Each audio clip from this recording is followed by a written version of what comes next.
Dua-duanya sih, Mas Indro.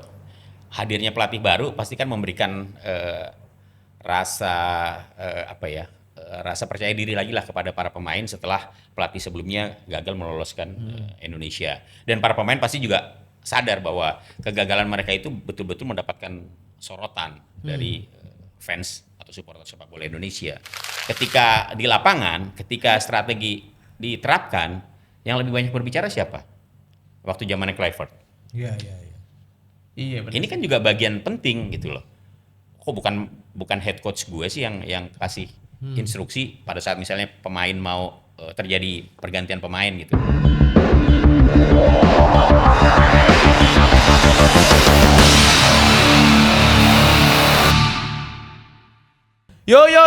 Bertemu lagi bersama gua Dedik Prianto di program podcast Ruang Bola di YouTube-nya Ruang Publik. Dan tentu saja hari ini gua nggak sendirian karena hari ini hari spesial karena kita memasuki bulan Syawal dan bulan Timnas Indonesia. Dan tentunya gue gak sendirian, dan gue bersama my partner in crime, Indro yang bukan Warkop. Indro yang bukan Warkop, yang pakai baju hitam-hitam. Padahal ini Timnas coy. Iya, tapi lu luar biasa, Det. Walaupun ada kejadian yang gak enak. Oh iya Lu kayaknya tetap ceria. Iya dong. Iya, ya minta ini ya teman-temannya gue barusan jatuh jadi motor. Tapi kan demi Timnas nih kita ngomongin ya. Kita demi Timnas, gue harus semangat dong karena kita nggak sendirian. Oh iya, jelas. Kita selalu mengundang narasumber yang nggak kaleng-kaleng. Ya, dan sosok ini adalah orang yang malang melintang di dunia sepak bola Indonesia. Dan saat pertandingan kemarin, dia ada di situ di sisi John Hartman. Ya, di samping sono ya maksudnya. Siapa Bang Indro? Ini ada Mas Kesit. Apa kabar, Mas? Kabar baik, Mas Dedik. Iya. Mas Dedik yang bukan Arema ya? Yo, gua Persebaya soalnya. Sama Mas Indro yang bukan Warkop. Bukan Warkop. Minal aidin dulu. Oh iya, minal aidin. aidin. Syawal minal aidin ya. Ikut prihatin juga. Oh iya. Semoga cepat sembuh. Kering. Kering ya. Amin. Tapi luka gue sih nggak kering gara-gara orang Belanda sih. Jadi pelatih kita ya. Mohon maaf. Tapi lu nggak dimaafin ya orang Belanda ini. Oke, Bung Kesit. Ini kan tadi gue bilang di awal bahwa ini tuh sekarang musimnya Timnas J ya. Karena akhirnya setelah berbulan-bulan nih kita puasa nggak lihat Timnas, puasa pelatih. Setelah kita amburadul di era Voldemort asal Belanda ini kan. Nah, ini kita akhirnya nemu pelatih yang gue rasa as personal, gue merasa kayaknya cocok deh orang ini. Gue lihat passionate dia, gue lihat bagaimana dia berkomunikasi dengan pemain, ya dia ngobrol, bahkan welcoming speech-nya di Indonesia juga asik banget menurut gue. Nah, sosok Englishman in Jakarta sekarang, bukan Englishman in New York ya, Englishman in Jakarta, seorang John Hartman. Iya. Nah, tapi hasil FIFA Series kemarin ternyata tidak sesuai harapan personal dulu nih sebelum ke Bung Kesit nih ya. Karena kita menang gede dengan lawan pertama kan dengan Kids kan. Terus kita kalah meskipun mainnya oke menurut gue ya dengan lawan Bulgaria. Nah, menurut Bung Kesit ada catatan nggak pertandingan kemarin? Catatannya cukup banyak ya, tapi positif lah. Karena kehadiran John Hartman ya memang sejak awal sepertinya gitu ya. Sepertinya sosok yang satu ini bisa mewakili kegelisahan masyarakat bola Indonesia. Kegelisahan dalam arti kata ketika Indonesia gagal melangkah ke Piala Dunia, kemudian ada gonjang-ganjing pelatih ya dari STY ke Patrick Kluivert, kemudian hadirlah yang namanya John Hartman. Awal-awal masyarakat seperti sebodoh teing gitu ya. Siapa nih? Siapa sih gitu kan? Oh, pelatih yang pernah menukangi Kanada. Oh, pelatih asal Inggris gitu kan. Lihat catatan prestasi sih lumayan oke lah ya, mengantarkan Kanada melangkah ke Piala Dunia 2022. Kemudian juga pernah sukses bersama tim putri Kanada. Tapi kan itu baru catatan di atas kertas. Masih kurikulum vitae yang dimiliki oleh John Hartman. Kita hanya bisa berharap bahwa pelatih ini bisa memperbaiki, mengubah performa tim nasional Indonesia. Dan kesan pertama saya sih begitu menggoda. Ini bukan iklan tapi ya. Selanjutnya setelah John Hartman ini timnas mau diapain? Kira-kira begitu. Yang jelas bahwa FIFA Series 2026 2 pertandingan yang dimainkan oleh timnas Indonesia ya. Di pertandingan pertama kita menang 4-0 dengan Kitts and Nevis, kemudian kita kalah 0-1 menghadapi Bulgaria. Tapi overall saya melihat ada hal yang positif yang bisa menjadi harapan baru lah bagi tim Nas Indonesia di bawah kepelatihan John Hertman. Paling tidak itu hasil ya tidak terlalu mengecewakan lah ya. Karena kalau kita bicara kenapa kita kok sampai kalah lawan Bulgaria.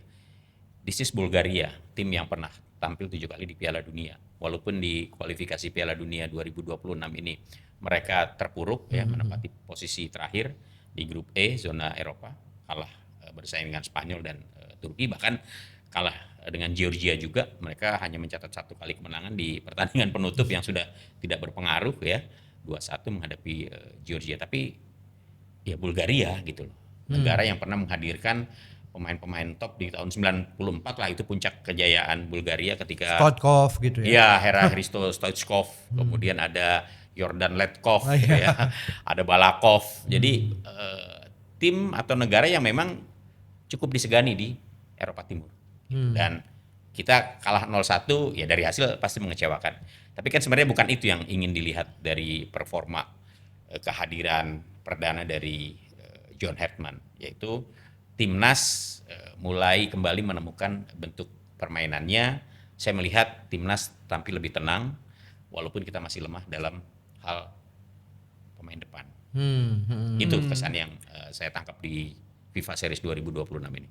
Tapi kan ketika lawan Saint Kitts and Nevis itu juga wajar aja menang 4-0 gitu kan, karena posisinya juga masih jauh di antara dari kita 154 dan penduduknya cuma 54.000. Itu ditaruh di GBK aja kosong langsung. Kosong langsung itu negaranya negeri. kosong. Kalau diboyong ke GBK yang total tempat duduknya bisa mencapai 80.000. Apalagi negaranya juga dibilang 50% obesitas. Kan? Itu kan wajar kalau kita bisa menang 4-0. Iya. Nah, itu kalau dari permainan sendiri apakah memang John Hertman itu sudah menjanjikan? Ketika akan menghadapi Saint Kitts and Nevis, sebenarnya rasa optimisme bahwa timnas akan bisa memenangkan pertandingan sangat tinggi ya. Pertama dari sisi peringkat Indonesia memang di atas Kitts and Nevis. Kemudian dari pengalaman bertanding, kemudian squad ya, kemewahan squad yang dimiliki oleh Kitts and Nevis ini tidak lebih bagus dibandingkan dengan Indonesia, walaupun Kitts and Nevis itu punya pemain-pemain yang berkiprah di Liga Inggris, tapi kan kebanyakan di klub-klub Liga 3 ya. Ada juga memang pemain mereka yang namanya Killy Kelly itu yang berkiprah di Liverpool Under 21 ya. Tapi ya dia masih terlalu muda kan begitu. Bahwa kalau mau disandingkan dengan yang namanya Ole Romeni pasti masih okean Ole Romeni lah kira-kira begitu ya. Kita masih punya JHS yang terus berkembang bersama Sassuolo. Kita punya Kevin Dix yang juga terus bersinar bersama Mönchengladbach ya kan. Calvin Verdong yang juga tampil begitu apik bersama Lille, dan 2 penjaga gawang kita yang juga sama-sama terus mencuri perhatian. Martin Pas yang baru saja direkrut oleh Ajax Amsterdam dari Dallas ya. Kemudian Emil Audero yang juga tampil begitu menarik atau cemerlang bersama Cremonese. Jadi memang kalau dari sisi itu kita unggul lah. Jadi menurut saya wajar kalau kemudian Indonesia bisa memenangkan pertandingan 4-0. Kalau sebelumnya sempat ada sedikit kekhawatiran, lebih kepada karena kita belum pernah ketemu dengan tim ini, dan ada statement dari John Hertman yang pernah, ya Kanada pernah bertemu dengan Kitts and Nevis, mereka menang dengan susah payah, gitu. Hanya menang 1-0. Itu aja yang membuat kemudian jangan-jangan Kitts and Nevis ini memang bagus gitu kan. Tapi kan faktanya kita lihat di lapangan, mereka main seperti nggak ada pola begitu kan. Tapi kata John Hertman, justru menghadapi tim yang polanya amburadul itu bisa bikin malah petaka gitu ya. Tapi ya kita sudah memenangkan pertandingan itu. Dari sisi permainan kita melihat ada yang ditampilkan oleh timnas di bawah asuhan John Hertman. Saya melihat mereka mulai tenang ya. Para pemain tampil tidak gerasa-gerusuk, tampil tenang. Kemudian instruksi-instruksi yang diberikan oleh John Hertman itu jalan di lapangan gitu. Iya, gue sih melihat ada titik yang di pertandingan pertama ya lawan penduduk 58.000 nih. Itu ada satu momen itu, gue lupa, tapi kita tuh sempat kecolongan gitu ya, di kecolongan di beberapa menit pertengahan ya, babak kedua pertengahan gitu ya, nyaris gitu ya. Kan ya itu emang kita itu seling ini ya, apa namanya, kebingungan di level itu ya, di sebelumnya, atau emang ini coba diperbaikin karena gue merasa ini tuh titik yang ini nanti kalau ketemu tim yang lebih bagus nih, kena ini. Iya, gitu. iya. Nah itu sih, aku melihatnya gitu. Kalau Bung Sid lihatnya gimana? Iya mungkin ya, karena kita waktu itu kan sudah unggul ya, sudah bisa menciptakan gol dan kita melihat permainan dari Kitts and Nevis ternyata ya biasa-biasa aja, tidak terlalu membahayakan lini pertahanan timnas ya, tapi mungkin ada sedikit kelengahan ketika itu ya, mungkin ada kesan mungkin ya, ini dalam perkiraan saya sedikit nyantai ya, sedikit nyantai, tapi kan this is football gitu loh, apa saja bisa terjadi dan Kitts and Nevis nyaris saja membuat malapetaka di gawangnya Martin Pas kan ketika itu beruntung mengenai tiang gawang sehingga tidak sampai terakhir gol balasan walaupun kita sudah unggul. Tapi kan itu menjadi catatan penting bahwa lo menghadapi tim apapun, mau tim lemah ya lo nggak boleh memandang enteng lawan kan begitu. Ya karena kejadian itu mirip dengan pola di Bulgaria kemarin kan, ya ketika dia kakinya kayak Kevin Dick itu, gue yakin dia itu nggak sengaja itu kaki keduanya kan kena kan. Iya, debatable sih. Debatable. Tapi kalau kita ngeliat slow motionnya seperti memang ketika dia mengambil sliding pertama sebenarnya udah aman. Tapi kemudian ada sedikit tricky kayaknya, ambil sedikit. Nah itu yang kemudian memaksa wasit menunjuk titik putih. Itu dari pengamatan saya ya. Ya nggak tahu lah masyarakat. Tapi kalau kita lihat sekilas memang ya kecil lah kesalahan itu dari Kevin Dick. Tapi ya fall is false gitu loh. Apalagi ada VAR sekarang ya. Iya. Oh iya itu VAR kan? Iya, akhirnya kan VAR yang menentukan bahwa itu kemudian dianggap sebagai pelanggaran. Makanya kan di level yang lebih level sepak bola tinggi kayak gini, kita itu emang harus minim banget soal kesalahan kecil ya. Iya, pelanggaran kecil, kesalahan kecil harus diminimalisir. Sebisa mungkin jangan sampai terjadi, apalagi di area-area yang sangat berbahaya ya di kotak penalti gitu. Jadi ya harus lebih fokus, harus lebih disiplin para pemain pada saat mendapatkan serangan yang memang membahayakan lini pertahanan. Tapi ini kalau Mas Kesit lihat di dua pertandingan ini, apakah pemain-pemain tadi kan Mas Kesit bilang begitu bersemangat punya. Ini apakah memang karena pelatih baru atau memang dari segi permainan memang bagus gitu? Dua-duanya sih Mas Indro. Hadirnya pelatih baru pasti kan memberikan rasa rasa percaya diri lagi lah kepada para pemain setelah pelatih sebelumnya gagal meloloskan Indonesia. Dan para pemain pasti juga sadar bahwa kegagalan mereka itu betul-betul mendapatkan sorotan dari fans atau supporter sepak bola Indonesia. Dan itu pasti sangat membekas gitu. Susah kan untuk bisa menghilangkan bulian, hujatan ketika kemudian para pemain ini diminta untuk berkonsentrasi lagi di tim nasional. Nah, hadirnya John Hertman pelatih baru itu kan sedikit banyak bisa mengurangi bulian, hujatan, kritikan ya. Karena pelatih baru membawa sesuatu yang baru yang belum diuji.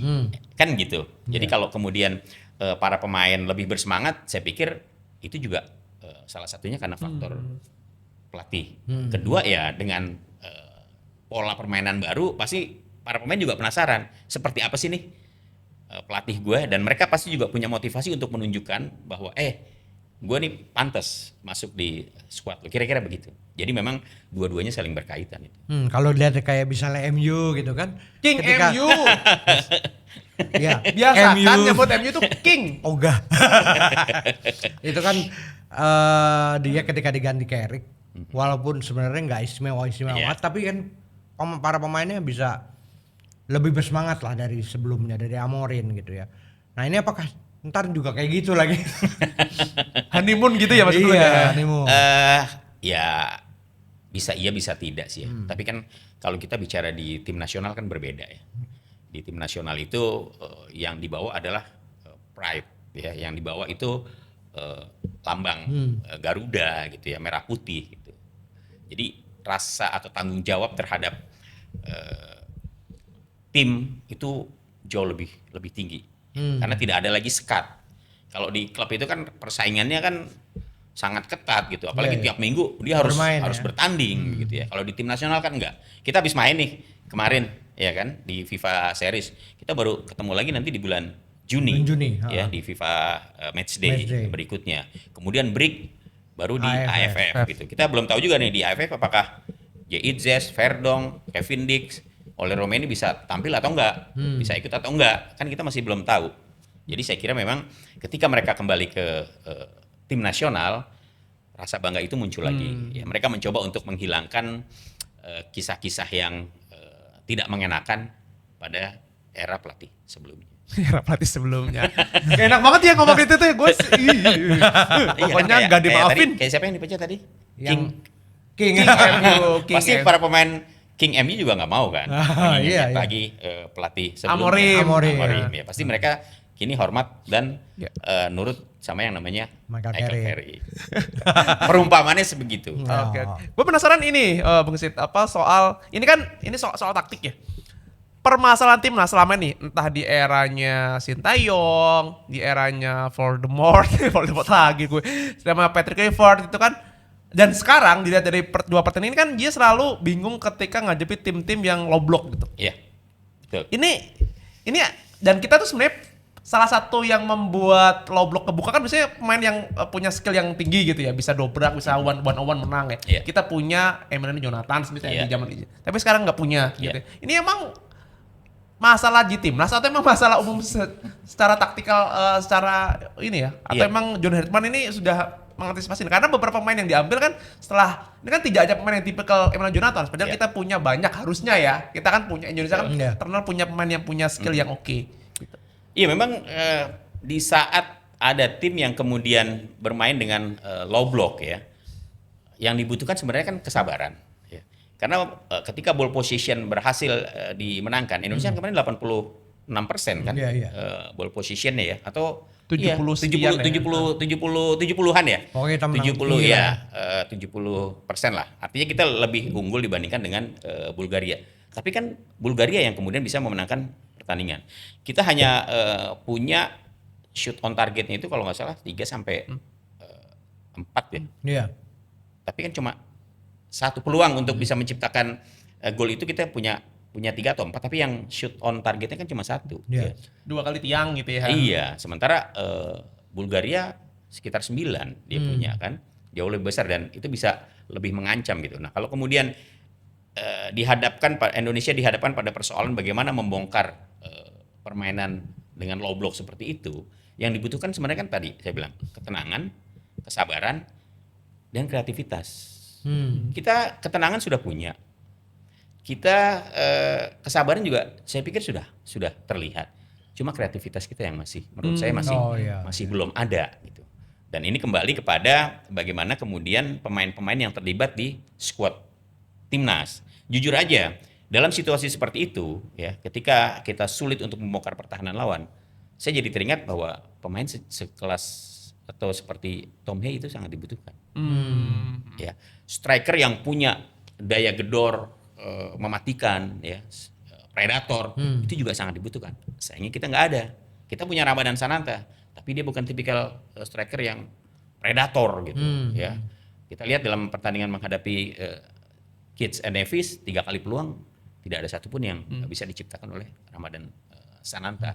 Artinya apa? Dia butuh lebih banyak membutuhkan pengalaman bertanding ya internasional, karena ya dengan pengalaman itu dia akan semakin percaya diri gitu. Dan kita melihat kemarin dia belum bisa mengoptimalkan kemampuannya, kesempatannya. Nah ini yang menurut saya yang kemudian membuat peluang-peluang yang dimiliki oleh Indonesia tidak bisa dikonversi menjadi gol, karena itu tadi kita di dalam tim nasional kemarin kita tidak memiliki sosok seperti Tom Hey. Kita tidak memiliki striker ya, kalau misalnya Ole Romeni tampil sebagai striker murni tidak free roll gitu ya, mungkin ceritanya bisa aja berubah. Tapi kemudian siapa yang menjadi supplier yang bisa mengirimkan umpan-umpan terupas seperti ketika menghadapi Nevis yang dilakukan oleh Romeni dengan 2 assist yang kemudian menciptakan gol dari Beckham Putra, kita nggak ada. Gitu.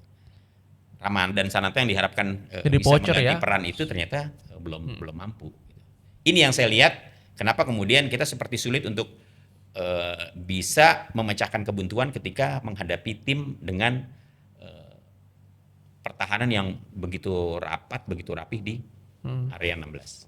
Iya, karena perubahan taktik mengubah Ole jadi nomor 10 gitu ya, nomor 10 jangan free roll itu kan sebenarnya posisinya Marceng ya kan. Ya, makanya kan itu, kayak kan di wawancara gue lupa wawancara kita menurunkan Marceng gitu. Iya betul. Karena biasanya kan di situ titiknya. Iya, pemain-pemain yang punya kreativitas seperti Marceng itu juga sangat dibutuhkan ya. Sayangnya memang dia absen dalam pertandingan kali ini sehingga John Herman juga tidak punya pilihan. Selain juga kita membutuhkan seorang predator di lini depan. Predator ini kenapa ya kita? Apa gara-gara liga kita sangat asing gitu ya semuanya gitu. That's ya? Right. Iya, atau emang itu ya? Iya, karena sekarang posisi-posisi vital di Liga 1 ya, klub-klub Liga 1, semua klub yang berkiprah, 16 klub yang berkiprah di Liga 1, itu strikernya semuanya asing. Kita nggak ada lagi kesempatan untuk melahirkan striker lokal yang kuat gitu. Oke lah, kita ada beberapa Ezra gitu ya. Tapi sulit gitu untuk bisa menandingi pemain-pemain. Kalau hanya bertumpu pada satu klub kan juga sulit ya. Sementara 90% klub-klub yang ada di Liga 1 itu strikernya asing semua. Jadi jangan salahin Ramadan Sananta gitu. Dia harus pindah ke Liga Malaysia gitu. Saya pikir itu pilihan yang tepat buat Ramadan Sananta. Karena kalau misalnya dia bersaing di Liga 1 sulit ya, untuk mendapatkan tempat. Mendingan dia hijrah ke klub Brunei walaupun tampilnya di Liga Malaysia. Nah, tapi kalau bisa dilihat dari permainan sendiri John Herman ya. Dari 2 pertandingan ini apa yang membedakan kepelatihan John Herman sama pelatih sebelumnya? Baik Kluivert ataupun ngomong jorok. Kalau ngomong jorok ataupun STY. Ya, secara umum sebenarnya setiap pelatih pasti punya warna tersendiri. Ya. Dia punya style tersendiri. Gitu kan. Kalau kita bicara soal perbedaan, ya karena John Herman ini kan baru ya.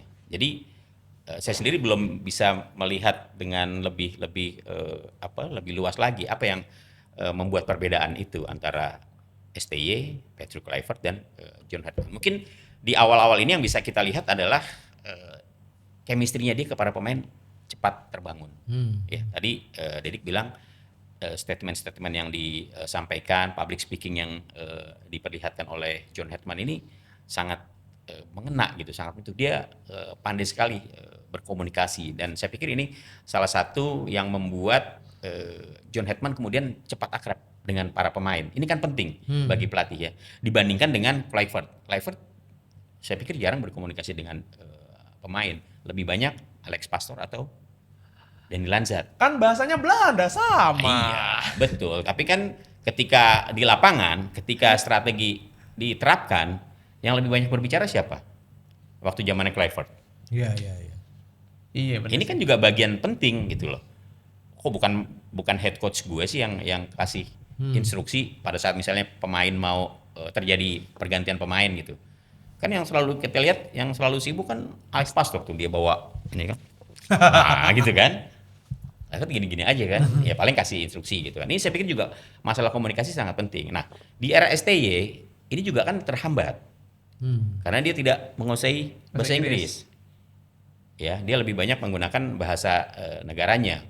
Jadi komunikasi dengan antar pemain itu sulit untuk bisa terbangun. Walaupun mungkin dia dengan pemain cukup akrab gitu ya, tapi di saat-saat atau di momen-momen tertentu ya ketika pemain misalnya kita sedang makan nih misalnya, tapi pelatih kita di ujung sana gitu kan, kita mau ngomong sama dia mesti panggil penerjemah dulu, kalau penerjemahnya lagi ada di sana gimana? Itu kan butuh waktu gitu kan, akhirnya ya udahlah mendingan nggak usah, mungkin gitu ya. Tapi bahasa sepak bola kan pada dasarnya sama gitu ya, masing-masing punya kelebihan lah. Masing-masing pelatih punya kelebihan. Bagaimana kemudian dia menyampaikan keinginannya dalam bahasa sepak bola gitu. Ya itu yang menurut saya membuat perbedaan antara pelatih sebelumnya dengan pelatih sekarang. Kita belum melihat bagaimana John Hartman bersama tim ini ya, walaupun sudah ada 2 pertandingan yang bisa kita simak. Tapi kan terlalu dini kalau kita mengatakan bahwa John Hartman, menang 4-0, cuman kalah 1-0, 0-1 lawan Bulgaria, mantap nih. Kan belum juga belum bisa kita mengatakan dia betul-betul paten gitu. Atau belum bisa juga kita mengatakan biasa aja. Apa ya? Nggak lebih hebat dari pelatih sebelumnya, kan belum bisa juga kita mengatakan seperti itu. Yang bisa kita lihat pada saat ini, saya ya menilai John Hartman ya kesan pertamanya menggoda, itu aja. Tinggal kita tunggu aja apa kemudian kinerja atau hasil polesan dari John Hartman ke depannya. Nggak cuma pakai peci dan makan rendang. Aduh, traumatik gue kan. Oke, jadi nah ini kan salah satu, kalau kita masih ngomong soal Pepa Sari sekarang menarik banget itu. Karena ini kan beneran menggoda sekali. Kaget itu ketika Donitri. Jujur kaget. Donitri ini kan beneran pemain yang dari liga lokal gitu ya. Bahkan dia jadi liga Kompas kan, jadi liga Kompas, terus naik jadi pemain termuda di liga ketika di Persija, dan semua orang kaget ketika dia main di level senior. Kalau di level U23, U19 itu orang ini potensial nih. Tapi di left back kita kan berjibun. Sangat berjibun. Mulai jelek Verdong yang harus akhirnya diubah jadi pivot gitu kan di tengah. Dia sangat menggoda di 2 game, termasuk game lawan Bulgaria. Itu yang membuat kaget. Nah, menurut Bung Gesit, emang kita itu sangat full di situ atau emang Donitri emang akan dipasang jadi akan jauh jangan ngeplot tim utama lah di John Hartman lah. Kita harus akui bahwa Donitri ini pemain yang sangat potensial ya, pemain muda yang menurut saya sebelumnya juga pernah sudah dicoba di tim nasional gitu. Dia juga begitu cemerlang kok di tim junior Indonesia gitu. Artinya potensi ini yang menurut saya akan coba dimunculkan, di-upgrade oleh John Hartman. Jangan lupa John Hartman juga kan akan menangani tim U23. Oh iya benar. Ya, jadi dia perlu untuk melihat sosok pemain muda yang ada di timnas senior untuk dipercaya masuk, entah itu sebagai starter atau sebagai substitute, itu terserah lah. Tapi dia perlu untuk mencoba ya mengetahui sejauh mana kemampuan dari pemain junior, dan dia mendapatkan itu. Ketika Donitri Pamungkas tampil begitu apik ya di pertandingan pertama menghadapi Saint Kitts and Nevis, saya kira itu udah poin yang sangat bagus sekali untuk pemain muda sekelas Doni, dan itu akan menambah kepercayaan dari John Hartman ketika nanti dia diminta untuk menangani tim U23. Jadi sudah ada pemain yang ternyata bisa diandalkan di sektor kiri, dan dia mencoba untuk, memang harus ada yang dikorbankan ya, karena Verdong akhirnya harus ditarik ke dalam sebagai pivot waktu itu bersama Jordi Amat ya, pertama-tama dengan Jordi Amat gitu. Ya resikonya adalah timnas tidak bisa mengeksplor lebih jauh kemampuan Calvin Verdong yang biasanya begitu eksplosif aktif, ya. Paru-parunya 4 katanya. Iya, karena peran itu diambil alih oleh Doni. Tapi ternyata penampilan Doni juga tidak mengecewakan, dan dia banyak mendapatkan applause, pujian. Yang penting buat saya sih Doni jangan besar kepala aja. Waktu dia masih panjang, ketika dia mendapatkan kepercayaan dari John Hartman sebagai starter yang memang akhirnya menjadi kejutan juga buat kita gitu. Itu adalah sebuah kepercayaan yang pada akhirnya mampu dia jawab ya, tantangan dari John Hartman mampu dia jawab walaupun tidak menciptakan gol, tapi aksi-aksinya sangat brilian. Nah, kalau misalnya dari Beckham sendiri, kan Beckham juga sebelum pertandingan lawan Nevis gitu kan, ini dia banyak banget yang bully. Sentimen. Iya, sentimen. Saya juga bingung tuh kenapa dia dibully. Padahal pemain terbaik liga loh. Gitu. Dan pemain kita yang bersinar itu ya Beckham, kita fair nyebut itu ya. Betul. Saya pikir salah alamat ya kalau kemudian Beckham sampai dihujat, sampai dibully seperti itu gitu. Tapi ya itu mungkin bagian dari resiko pemain lah ya. Ketika ada persaingan yang begitu keras gitu di liga gitu kan. Kemudian dia juga menjadi sorotan bersama Persib Bandung begitu kan, sebagai pemain yang memang punya potensi sangat besar di Persib, ya wajar kalau kemudian sorotan kepada Beckham, apalagi kemudian dipanggil ke timnas gitu kan. Tapi kan itu membuat dia semakin termotivasi. Ya, ketika ada bulian, ketika ada hujatan, dia abaikan, dia tunjukkan di lapangan. Dengan 2 gol yang dia ciptakan, selesai itu orang-orang yang menghujat. Dia jawab dengan itu aja. Dia jawab dengan penampilan, dia jawab dengan 2 gol untuk membungkam para pengkritiknya. Itu Kalau kritik sih oke ya, kalau kritik sih oke. Tapi kalau namanya udah hujatan, bulian, menurut saya nggak fair lah.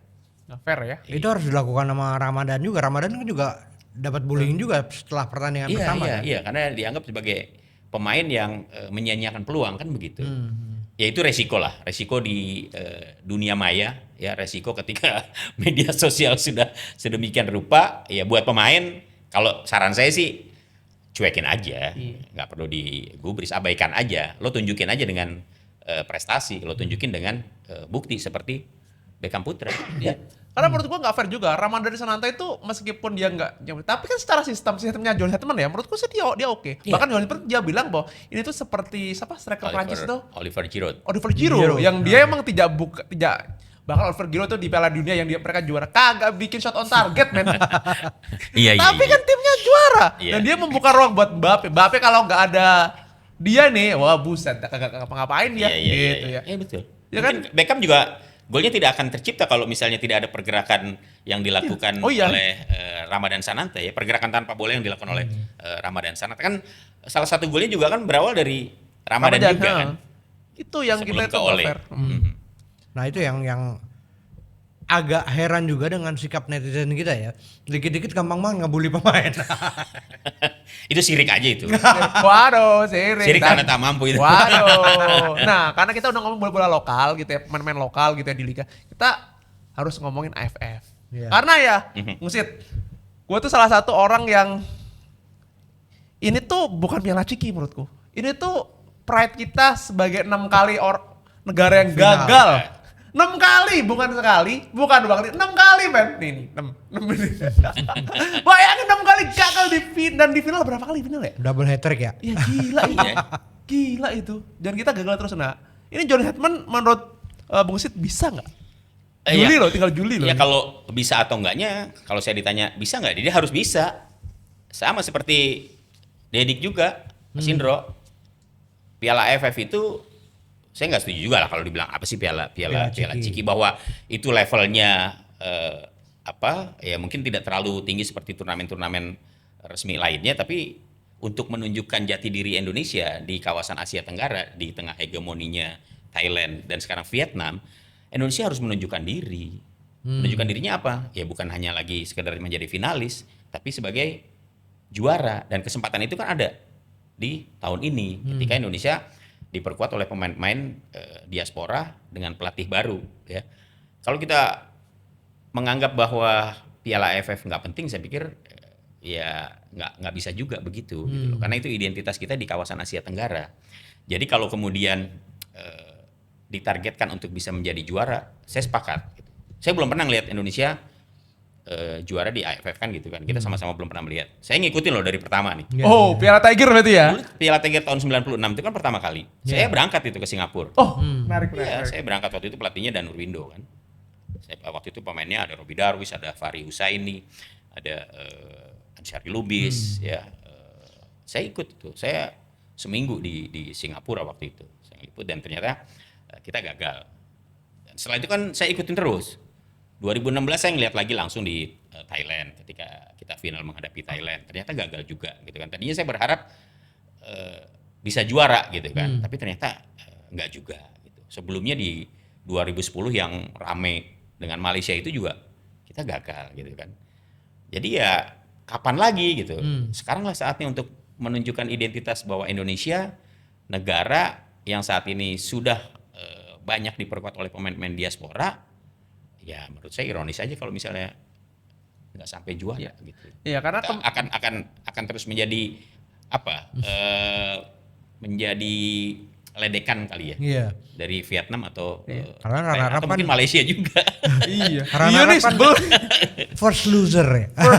Iya, negara besar ya, negara besar di kawasan Asia Tenggara kan kita paling besar nih. Iya. Yang masyarakatnya sangat gandrung dengan sepak bola, kan Indonesia aja yang belum juara. Thailand Iya. berkali-kali, Malaysia juga udah, Singapura udah. Singapura, men. Iya, Vietnam sudah.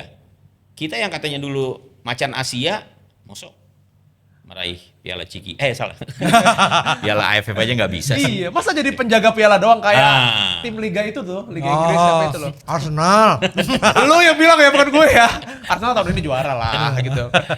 Nah, tapi ini kan kemungkinan besar, kemungkinan nih ya, kan tidak akan memakai pemain-pemain kita di Eropa karena John Herdman kan juga ngomong hal yang sama. Iya. Kayaknya dia akan mencoba meskipun kemungkinannya masih ada ya. Iya. Karena itu kan kira-kira bulan Juli. Juli tanggal 24 itu udah. Iya, Juli kan liga-liga kan udah mulai Udah mau aktif. mulai lagi. Dan pasti Iya. kan pemain-pemain apalagi model kayak Jay Itzes gitu ya. Biasanya pemain libur tuh. Libur tapi udah langsung diambil Ya, pemain yang untuk udah melakukan persiapan. Biasanya pramusim itu kan, precision. Nah, dengan pemain yang ada nih. Iya. Oke, kita hitung pokoknya kita nggak pakai Jay Itzes, kita nggak pakai Emil ya. Kita nggak pakai pemain top kita lah yang ada di starting 11 kemarin. Bung Kesit masih yakin nggak dengan komposisi ini? Masih ada Tom Hay, Oh iya masih ada gitu ya. masih ada Emiliano Reinders, ya, Emiliano Reinders, masih ada Mauro Zylstra, masih ada Jens Reven, masih ada siapa? Persik Kediri yang Ezra Walian. masih ada Ezra Walian. Ada Kalau Ricky dia Kambuaya. Iya, masih ada Bambang Ricky. Ricky. Masih ada mudah-mudahan Marcelino masih bisa Bisa dipakai, main ya. ya. Mudah-mudahan di Indonesia nggak lagi nurunin tim U23 lagi nih. Waduh, dipecat lagi dong nanti. Kejadian lagi Ya, dong. Jadi saya kira ya mudah-mudahan kayak Pratama Arhan sudah pulih dari cedera, masih ada Asnawi, Sandy Walsh dengan Masih ada ada Sandy Rido. Walsh, masih ada Coach Rido ya. Sain, Oh, Chen. Ivar Jenner. Heeh. Why not? Masa kita nggak bisa? Masih ada Johnny Tri jangan lupa. Masih ada Donitri, masih ada Ramadan Sananta. Iya kan? Hoki Caraka. Ah, Oh iya, Hoki tuh di liga bagus loh. Iya, iya. Dia mencetak 4 gol. iya. Gila. Ya Egi masih bisa lah diharapin, ya kan? Egi. Atau misalnya nanti, misalnya nih, kan kemarin dengar mantan pemain Persib yang sekarang bermain di Oh Malut iya, United. Kovalis ya. Nah, itu kan mau di apa? Dinaturalisasi ya. Warga negara Indonesia, ya. ya, Oke. menjadi warga negara Indonesia kan. Karena udah 6 tahun ya. Dan dia sekarang memuncaki top skor ya. Nah, Jadi saya kira kalau misalnya pemain-pemain ini hanya hanya hayalan sesaat lah. Gitu kan. Tapi kalaupun tidak ada penambahan pemain dengan formasi yang ada sekarang ini, saya pikir Indonesia nggak punya kekurangan. alasan, tidak ada alasan untuk tidak menjuarai AFF. dengan squad yang ada ya. Iya, seperti yang tadi pemain-pemain yang saya sebutkan tadi. Meskipun kalau ngelihat Vietnam di U23-nya aja Ngeri banget. ngeri kan. Kalau kita punya siapa tadi Ciro Alves ya, Nah. kita punya Ciro Alves kalau dia betul, itu bisa jadi predator di lini depan kita. Iya, predator ya. David da Silva juga itu duet maut itu. Ya di Persib dia oke, di Maluku Di Utara Malut juga. ya. Kalau kita bisa aja mengajak dia untuk tampil di timnas ya. Sebelum Juli ya, pokoknya. Kembali kepada John Herdman sih. Tapi kalau pemain ini misalnya sudah menjadi warga negara Indonesia di bulan itu, lini depan kita sih lumayan oke tuh. Iya, karena Untuk AFF lah ya, untuk AFF aja. karena kita menunggu banget itu sosok Christian Gonzalez seperti dia itu is back gitu loh. Iya. 2010 kan dia gokil main sama Tapi Depan Madrid. sekarang ini kita nggak punya lagi striker era Bambang Pamungkas. Siapa lagi striker yang diharapkan? Nggak ada. Nggak ada yang bertahan lama gitu loh. Nggak ada yang bertahan lama. Dulu kita punya Kurniawan cukup lama, Bambang Pamungkas kita cukup lama. Gitu. Sekarang kita nggak ada striker di depan itu yang awet, yang masa pakainya itu Masa pakai. masa dipakainya itu panjang gitu loh. Belum ada lagi. Yang sekelas-kelas seperti Perry Sandria gitu. Pak Ada ya? Sandria dulu awet, ya kan. Dia pernah duet juga sama Kurniawan, Iya. ya kan. Dua-dua ini. Kemudian lahirlah era Bambang Pamungkas, ya kan. Tapi ya menurut saya setelah Bambang Pamungkas selesai pensiun udah Boas belum Alonso muncul kayaknya. lagi. Boas ya Boas oke juga. Iya, Boas Ya, Boas terakhir bisa di itu. depan. Iya, Terakhir. Boas kan tipikal striker yang stylish dia. Stylish. Mirip-mirip oleh Romeni lah, dia gerak gitu, bukan yang di depan gawang. Betul. Gitu ya. Wow, iya ya. Tapi kalau di level kawasan itu, Bung Kesit melihatnya gimana? Karena kan perkembangannya sangat ini banget tuh. Thailand tetap kita menyebut ya, dia raja. Iya. Thailand adalah Thailand. Betul. Segimanapun dia kan sampai sekarang kan masih belum lolos Piala Asia kan. Iya. Thailand adalah Thailand. Iya, Thailand tetap menjadi lawan yang buat Indonesia sulit untuk bisa ditaklukkan. Termasuk juga Vietnam. Justru Vietnam sekarang ini perkembangan sepak bolanya kembali Gila itu. kembali meningkat gitu setelah pergantian pelatih dari Park Hang-seo, kan mereka sempat kelelep ya. Tapi sekarang dengan masuknya pelatih asal Korea Selatan lagi siapa? Kim Sang-sik ya. Iya, Kim Sang-sik. Nah, itu kan dia udah mulai naik lagi nih. Iya. Tapi gue sih masih yakin sih dengan squad yang ada gitu ya. Karena bagaimanapun ya, dengan squad yang sekarang aja harusnya kita masih bisa di level tertinggi lah. At least masuk final dan setelah itu berdoa. Oh iya, kan kalau kita lihat kemewahan tim nasional Indonesia ya, pasti Vietnam, Malaysia, Thailand, Singapura, itu ngiri pasti. Pasti ngelihat skuad yang ada di timnas kita saat ini. Mereka pasti juga kan tidak berpikiran bahwa Jaitzes, Verdong, Kevin Dix, Oleh Romeni tidak main di AFF. Pasti mereka mikirnya, oh Indonesia aja nih tampil di AFF. Gila loh, main di Serie A, Sassuolo, Cremonese, main di Ligue 1. Kiper Ajax. Ada yang main di Bundesliga, iya kan? Iya, Di Mönchengladbach, Kevin Dix. Ada yang main di Oxford. Ini kan Liga luar Prancis. biasa gitu loh. Siapa yang nggak? Gila Indonesia mewah bener. Tapi pertanyaannya apakah mereka bisa turun atau tidak di AFF itu aja. Nah kalau nggak turun, skuad terbaik menurut Mas Kesit bagaimana tuh? Apakah memang kita akan menurunkan diaspora yang bermain di Liga Liga Super? 1. Iya, saya kira pemain-pemain diaspora yang ada di Liga Indonesia ya, Liga 1 masih tetap akan dipercaya juga masuk dalam skuad timnas gitu ya. Beberapa pemain diaspora yang berkiprah di luar negeri yang sepertinya juga diharapkan bisa main sih ya. Saya kira Justin Hapner mungkin masih bisa lah itu untuk ikut Piala AFF ya.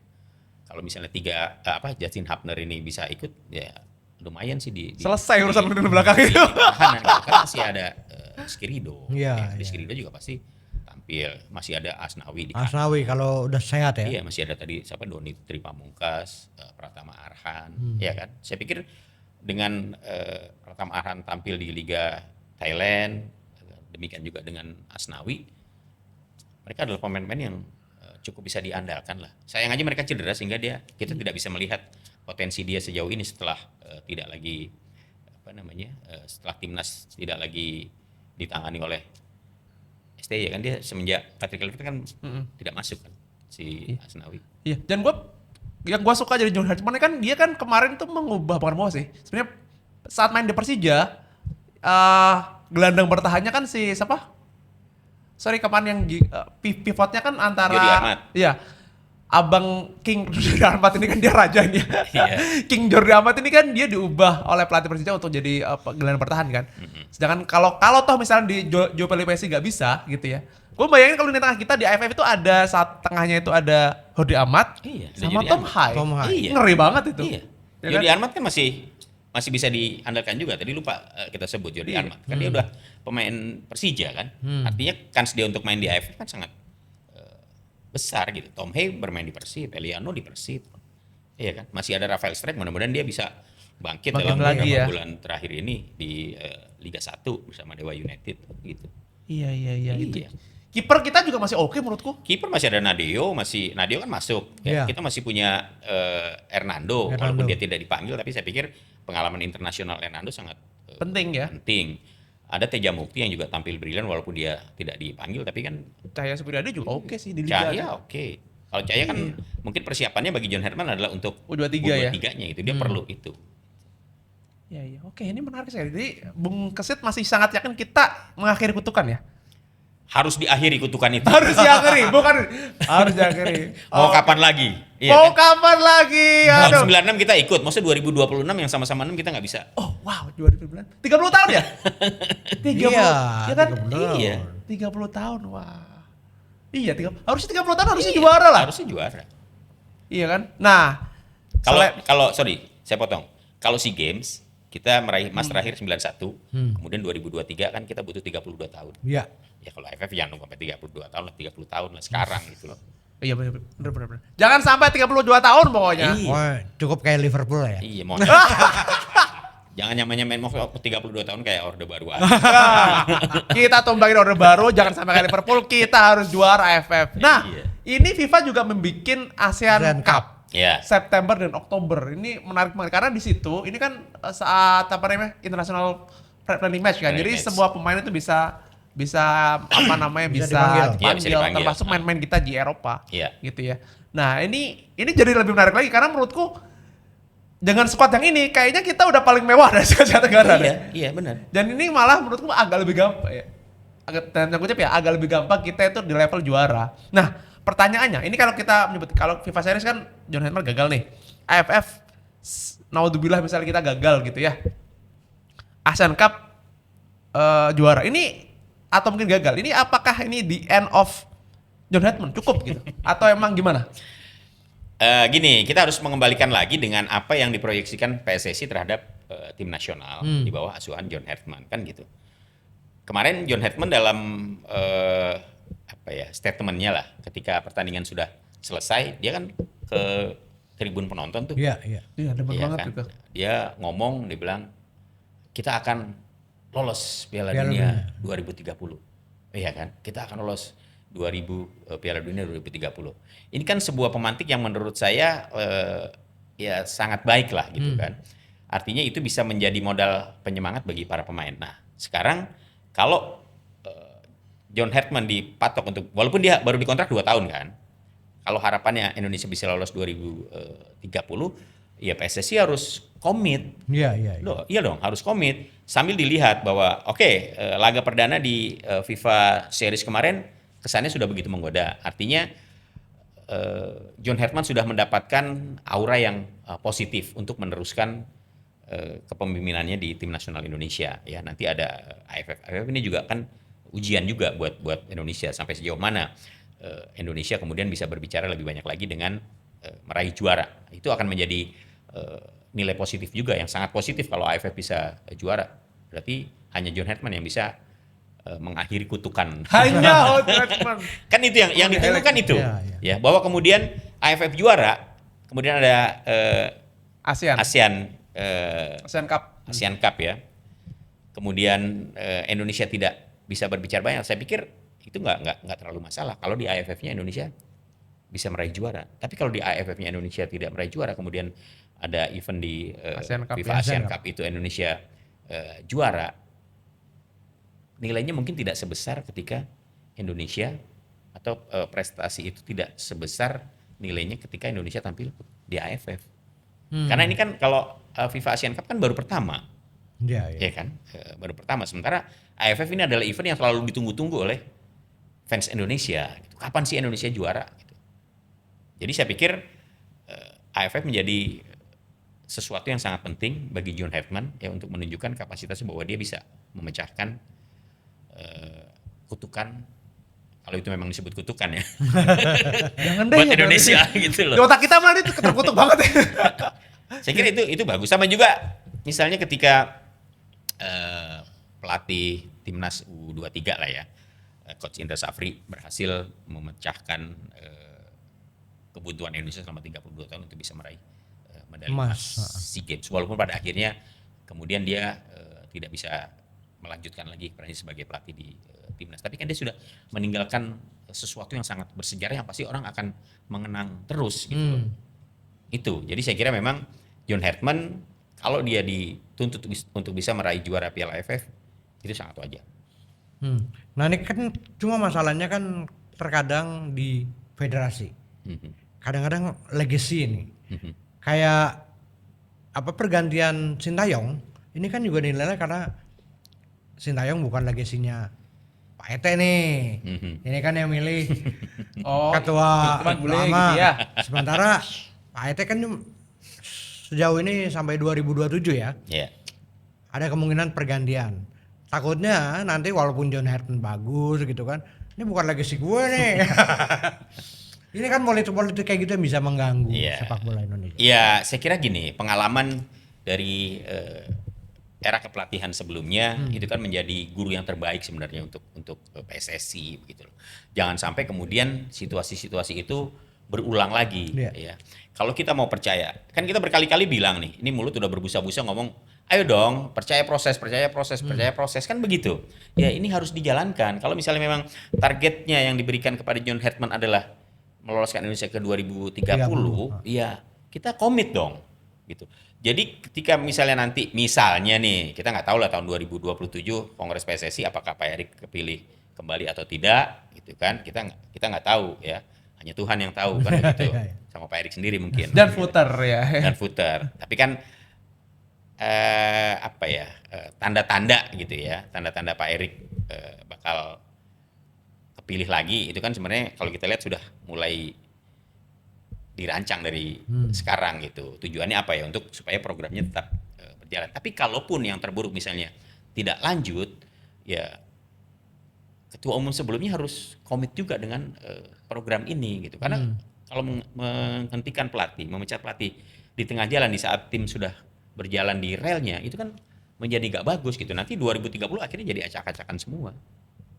Gitu. Jadi jangan kemudian karena pelatihnya si A ini dulu dari kepemimpinan ketua umum X, kemudian ada perubahan ketua umum dari X ke Y, kemudian Y nggak mau menggunakan peninggalan dari ketua X ini, padahal bagus. Track recordnya bagus, perjalanannya bagus gitu loh. Jangan sampai seperti itu. Jadi harus dilihat sebagai kepentingan bersama, jangan kepentingan individu. Itu kan idealnya seperti itu. Kita kawal. Iya dong, harus kita kawal. Kita kawal. Ini panggilan buat teman-teman supporter kalau ada apa-apa nih ya 2027 Rin. Amit-amit dah. Kita kawal bareng-bareng. Abang Indro siap turun ke jalan. Kita teriak-teriak lagi gitu ya. Karena kita kan tentu nggak pengen kejadian ST diganti Kluivert di tengah jalan lagi sayang-sayangnya katanya gitu kan ya. Dan kita udah selangkah lagi ke Piala Dunia ternyata amburadul hancur gitu kan. Nah itu jangan sampai karena kesan pertama dari John Herdman kan menggoda banget nih. Iya. Tinggal kita bagaimana meneruskan ini dan AFF ya juara lah. Masa kagak juara men. Ih harus gebrak meja nih gue juara. Oke Bang Gesit.